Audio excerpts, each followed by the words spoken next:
In a world full of distractions, there is one big question on every dog owner's lips. How do I become more than just the person holding the other end of the leash? We all get dogs with a dream in mind, a vision of the future. And if right now your everyday reality isn't quite that picture you had in mind, you are in the right place. It really doesn't have to be this way.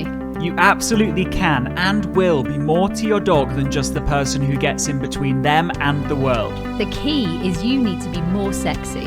More sexy than the neighbourhood cat. More sexy than the jogger in the park. More sexy than that half-eaten hamburger they just found on the floor. And yes, even more sexy than the dog across the road. I'm Tom. And I'm Lauren. Together we're Absolute Dogs. And you're listening to the Sexier Than a Squirrel podcast.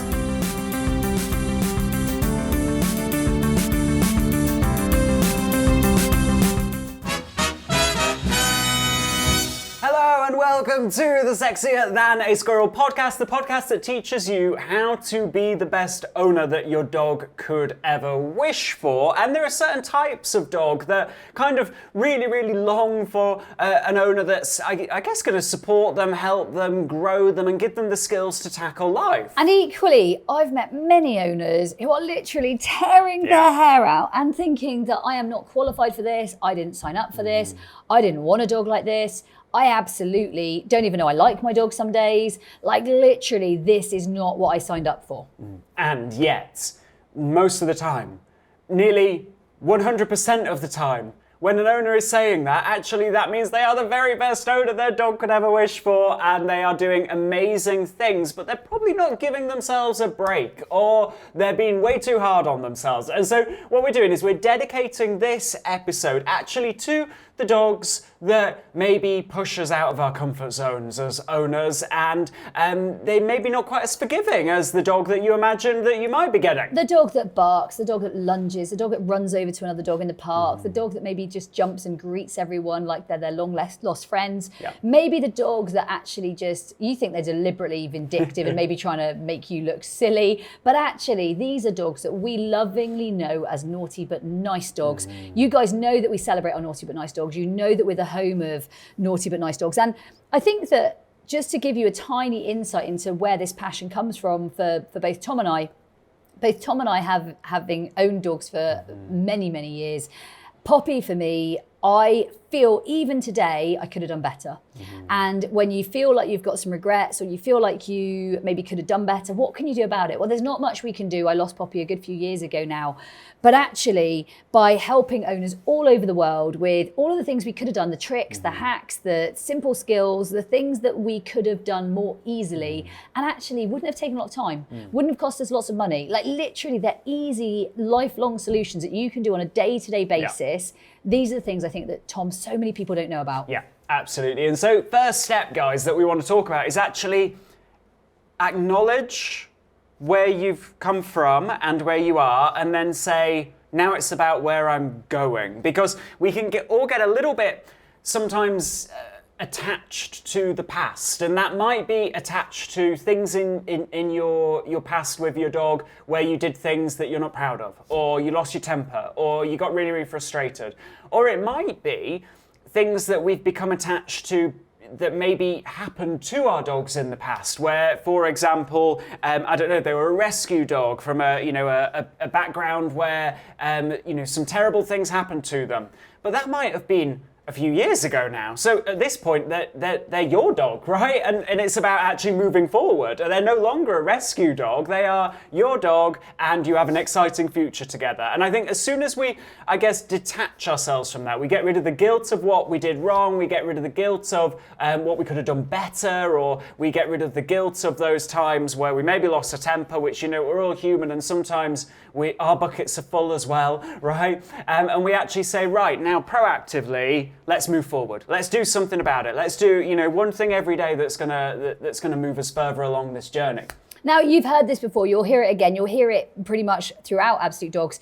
It's ditch stuff, and we actually ditch not just the food bowl, not just, I was about to say food, and then I realised it was the food bowl, not just the bowl that we ditch the walks, we ditch the routine. We're all about ditching stuff, and I would say watching owners on a day-to-day basis with naughty but nice dogs, actually the combination of ditch the bowl, the combination with ditch the routine and ditch the walks is a real powerhouse. It's like your superpower, because when you take away the bowl, you actually give loads of opportunity for reward. When you take away your routine, you give lots more flexibility to you and your dog, who probably, as a naughty but nice dog, is possibly inflexible in some ways. And we can talk about that as we go. And then equally, by ditching the walks, you take away some of the day-to-day stress that actually is building up and making things quite difficult. So you really have got a bit of a powerhouse there in ditching those three things. And this is only like us scratching at the surface here. What we're saying are these three things make a massive difference. They're an easy hack into naughty but nice dog training. And by taking away some of those, you actually add in so much power. Yeah, and we could almost take it up a level and say, ditch the expectations, right? And it might be, you might feel like you are expected to walk your dog twice a day, feel like you are expected to have a very strict routine, feel like you're expected to take your dog on a walk with your friends and their dogs, feel like you are expected to, take your dog to the beach on a busy day. Actually, none of those things are necessary. Actually, if your dog is having struggles in those environments, your dog is literally screaming to you, I don't have the skills to deal with this right now.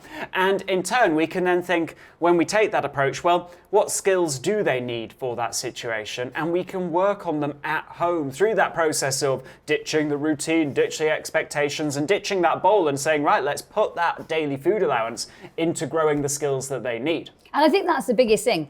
Actually identifying and looking at your dog and saying, this is the skill he really needs. Maybe he's pessimistic. Okay, let's give him optimism. Maybe actually this dog just can't handle any frustration. Well, let's give him some grit and some tolerance of frustration.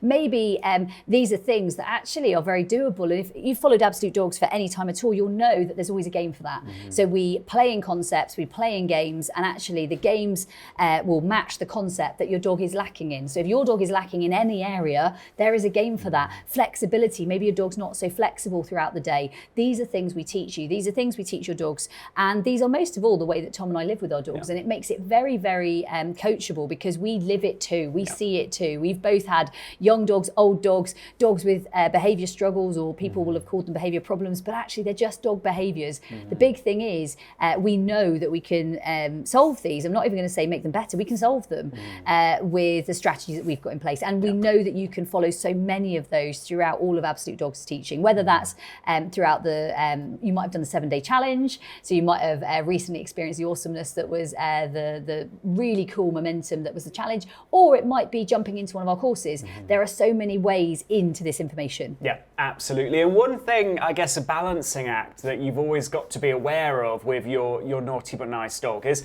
that as owners, we are constantly making their world bigger or smaller. We're exposing them to more things and doing more experiences and taking them out into situations more, making their world bigger. And sometimes we might be making their world smaller. We're saying no to more things. We're not doing certain experiences. We're not exposing them to certain things. And you've got to get that balance right, because the two extreme examples of where that can go a little bit wrong is where, and we've all done this at some point with our naughty but nice dog, their world has been too big. We've been taking them to places, we've been doing things with them, the behaviour struggles have been getting worse, they're becoming more reactive, they're more overwhelmed, their bucket's full all the time, we're stressed out, everything is deteriorating because we're repeatedly putting them into a big world that they don't have the skills to handle. And then what tends to happen, it's a typical journey of a naughty but nice dog. At some point we go, oh my goodness, this isn't working. And we make their world really small. We say, well, I'm going to ditch all these things, ditch all the experiences, and we're in the house. But now they're barking out of the living room window. Right, I'm taping up the living room window. I'm closing the curtains. Right, now they are jumping up on the furniture. Right, we're going to close the door to the living room. And their world gets smaller and smaller and smaller and smaller. And at some point you take a step back and you think, hold on a second. This isn't the experience I imagined when I got a dog. I'm literally, now I've imprisoned myself. And so what we've got to constantly think about is, yeah, we don't want a big world, right? That is not going to lead to a great outcome, because we can't teach them all these skills we need to teach them in a world that is testing them way too much. We can't teach skills through examination, through testing, right? And yet, what we need to make sure we do is then make their world smaller to a world that they can manage, but look to be growing those skills and then very intentionally making that world bigger and bigger. And that's really what we do in the Naughty But Nice boot camps, one of our online programs over the course of 9 weeks. We say, right, we're going to teach your dog the skills for great household manners, transforming their reactivity and moving towards on and off leash freedom. Your dog's developing those skills at home. We're growing the world, and it's a very much kind of like done for you step-by-step plan that takes you from where you are to where you want to be. But I think first and foremost, what we want you to do is take just 10 seconds to actually think, where is the size of my dog's world and my world as a consequence of that right now? And is it too small? Is it too big? Where do I want to get it to?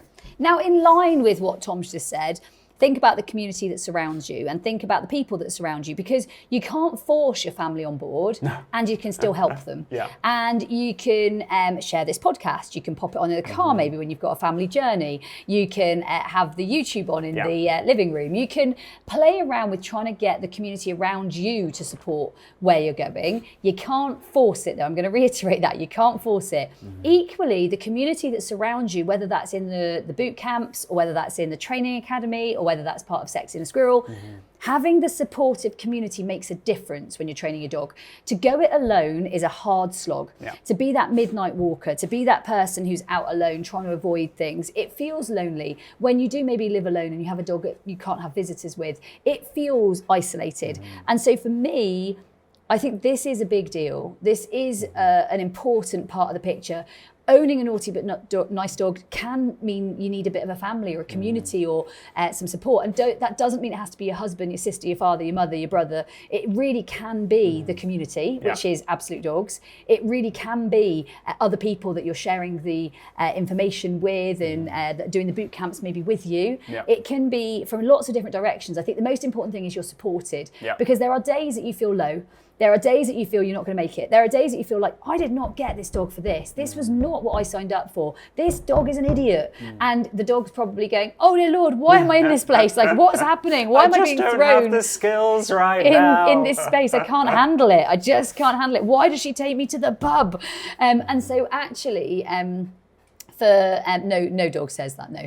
No, they probably do. And the thing is, what we are doing here is we're building and we're growing a very special community of support and for a level of, I suppose, networking so that you have the right people alongside you. And I think it's vital that owning a naughty but nice dog has a supportive community. Yeah, absolutely. Next thing that sometimes we have to have a bit of a reflection on is, just as when your dog barks and lunges at another dog, they're experiencing frustration, fear, excitement, and they are implementing a coping strategy, right? They are coping with that emotion, and in turn, they're doing these things, right?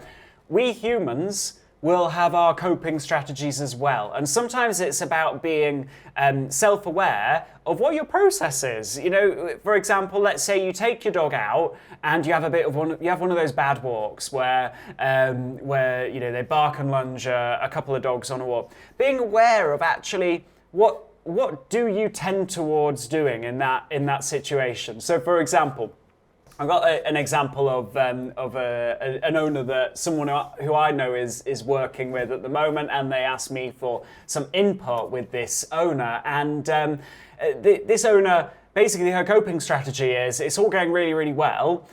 One thing goes wrong, or something isn't quite the perfect picture that was anticipated, and they go into an immediate spiral, and everything's like very catastrophic, and it's like, oh my goodness, you know, all of these things that I'm doing, you know, they're not working because this one thing happened. And we all know those blind rage moments of only seeing that one thing and not seeing all the things that are going great. But then what happens is that this owner, after about 12 hours, 12 hours pass, and actually this owner's kind of reflecting and thinking, you know what, things aren't quite as bad as I thought, things are going well. In that time, they've sent an email to their trainer titled Urgent, with this big kind of monologue about how everything's going wrong, which actually, by the time 12 hours have passed, actually that email no longer applies because they feel totally differently, right?